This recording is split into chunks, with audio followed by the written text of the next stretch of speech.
الصلاة وتؤتي الزكاة وتصوم رمضان وتحج البيت إن استطعنا إليه سبيلا. Kemudian malaikat Jibril nanya yang kedua kali, fa akhbirni 'anil iman. Beliau menjawabnya tuntas. Kemudian nanya yang ketiga kali, fa akhbirni 'anil ihsan. Dijawab oleh beliau SAW dengan tuntas. Kemudian pertanyaan keempat, fa akhbirni 'anis sa'ah. Baru beliau menjawabnya, mal mas'ulu anha bi'alam minas sa'il. Yang ditanya tidak lebih tahu daripada yang bertanya. Artinya tidak ada jawaban. Kemudian pertanyaan yang kelima, nah ini nih dalilnya bahwa tanda-tanda kiamat itu adalah rukun agama juga. Fa akhbirni an amaratiha. Kalau begitu, ya dari pertanyaan as-sa'ah tadi, kalau begitu fa akhbirni an amaratiha. Maka kabarkanlah kepadaku tentang tanda-tandanya. Dijawablah oleh beliau SAW, qal antalidal amatu rabbataha. Ketika kamu melihat budak perempuan melahirkan majikannya atau tuannya. Di riwayat yang lain, idza ra'aital mar'u talidu rabbaha. Jika kalian melihat perempuan yang melahirkan tuannya atau tuhannya bisa. Kemudian dilanjut lagi sama beliau, itu rukun yang pertama.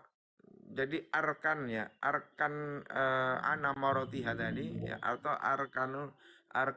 arkan asyrati sa'ah ya, rukun-rukun tanda-tanda kiamat itu ada dua. Pertama antalidal amatu rabbataha, atau ketika kalian melihat budak perempuan melahirkan majikannya. Kemudian yang kedua, wa antaral khufa al-urah al-ala ri'a asyadi yatatawwaluna fil bunyan. Ketika kalian melihat orang yang bertelanjang kaki dan tidak pakai baju, kemudian mereka miskin, penggembala kambing, mereka berlomba-lomba meninggikan bangunannya. Ya. Itu rukun daripada tanda-tanda kiamat yang ada di hadis Jibril, yang mana Islam, iman, ihsan ada di situ juga.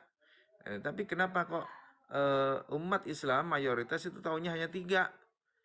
Karena yang persoalan tanda-tanda kiamat tidak pernah diberikan, tidak pernah diajarkan, sehingga ilmu tentang akhir zaman ini asing bagi umat Islam.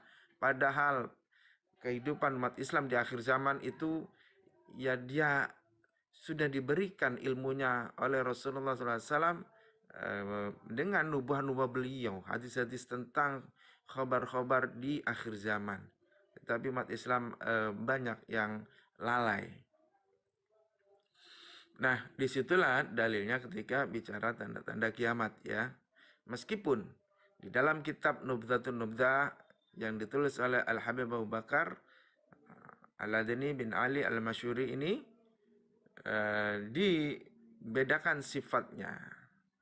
Jadi sifat yang pertama rukun agama, yang 3 Islam, iman, ihsan itu sifatnya tsawabit. Tsawabit itu apa? Konstan. Tidak pernah berubah sampai kapanpun, baik di tempat dan ruang yang berbeda pun tidak akan berubah. Jadi umat Islam terikat dengan rukun agama yang 3 itu. Mau di Belanda, mau di Amerika, mau di Cina, mau di Rusia, mau di Singapura, di India, di Jawa, di Papua, tetap nilainya tetap. Rukun agama yang 3 dari konstan tetap. Itu harus berlaku buat siapapun, dimanapun, dan kapanpun. Kemudian rukun agama yang keempat adalah an amaratiha, ya, tanda-tanda kiamat atau asyratus sa'ah itu sifatnya adalah mutaghayyirat, berubah-ubah. Jadi kebalikannya, kalau rukun agama yang rukun daripada tanda kiamat itu yang keempat adalah sifatnya mutaghayyirat, berubah-ubah mengikuti fenomena atau peristiwa yang terjadi ya. Jadi berbalik ya, atau terbalik dengan yang konstan tadi. Konstan tidak terpengaruh oleh ruang dan waktu, tetapi mutaghayyirat terpengaruh oleh ruang dan waktu. Tempat kejadiannya di mana, kapan. Nah, ini adalah sesuatu yang berubah-ubah.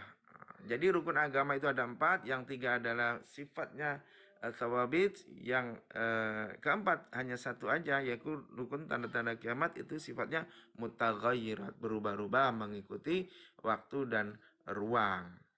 Dan itu akan disematkan tindakan atau sikap yang harus diambil dari hadis nubuah beliau sallallahu alaihi wasallam. Ya. Nah, kemudian di kitab ini pun juga mengajarkan atau memberikan clue ya, ketika seseorang hendak mempelajari apa yang akan terjadi di akhir zaman ini, ada di bab 6 ini ya, di pelajaran yang ke-6 ini adalah belajar tentang nusus fiqh tahawulat. Jadi min khususiyati fiqh tahawulat dirasatun nususil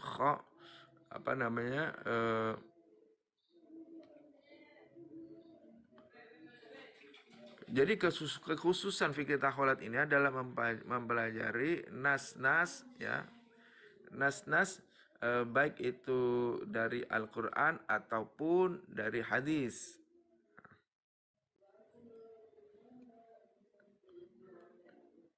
Yang pertama adalah sifat yang pertama adalah qiraatun nusus al-istidlaliyah fi khususil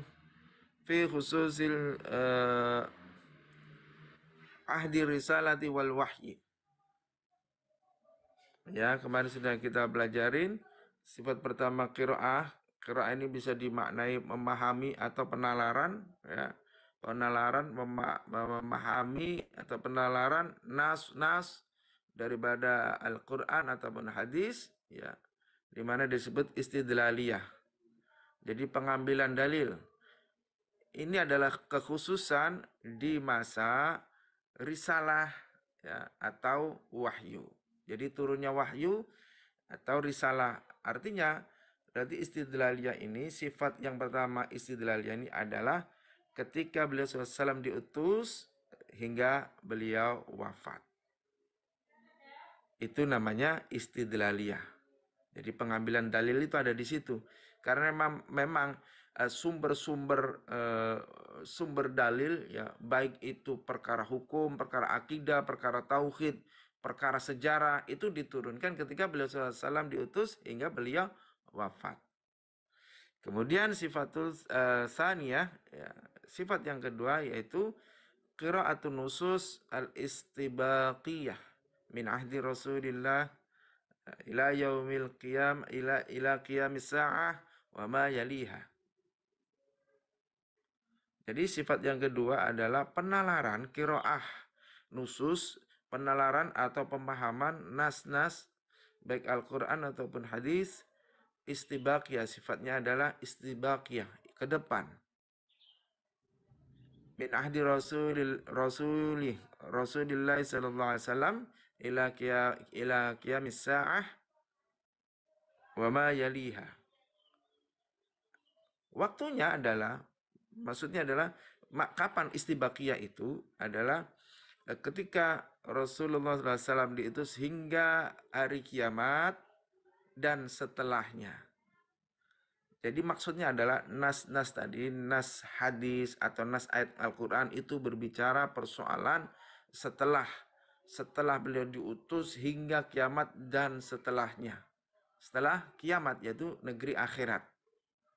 Jadi kalau ada ayat Quran atau hadis itu berbicara tentang surga neraka, maka masuk di qiraatun nusus al-istibaqiyah ya. Berarti masa depan. Kemudian sifat yang ketiga adalah qiraatun nusus al-istiqra'iyah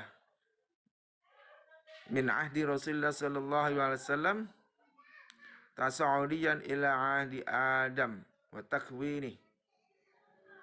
Jadi sifat yang ketiga adalah penalaran atau pemahaman nas-nas baik Al-Quran maupun hadis yang sifatnya istiqra'iyah. Apa itu istiqra'iyah? Ternyata sejak